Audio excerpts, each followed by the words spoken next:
نبی کریم صلی اللہ علیہ وسلم کے چچا جان وہ ایک دن عرض کرتے ہیں انی اريد ان امتدحک، یا رسول اللہ صلی اللہ علیہ وسلم میں آپ کی مدح ثنائی کرنا چاہتا ہوں. سبحان اللہ. یا رسول اللہ میں نے ایک نعت لکھی ہے، میں آپ کو سنانا چاہتا ہوں.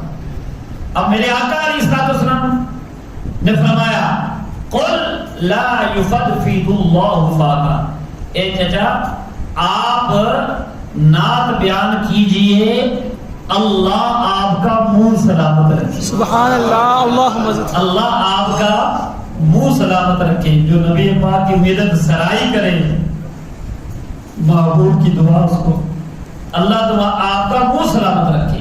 تو حضرت سیدنا عباس رضی اللہ تعالیٰ عنہ نبی پاک کے چچا جان نے جو نعت بیان کی اس میں بھی میلاد کا ذکر ہے.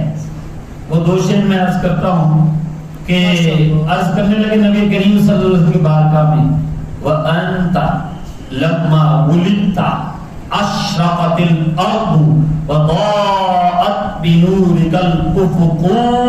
یا رسول اللہ جب آپ کا میلاد ہوا تھا نا، جب آپ کی ولادت ہوئی تھی ساری زمین ہی روشن ہو گئی تھی اور آپ کے نور سے آفاق جگمگا اٹھے تھے. فَنَحْنُ فِي ذَلِكَ الضِّيَاءِ وَفِي النُّورِ وَسُبُلِ الرَّشَادِ نَخْتَرِقُ.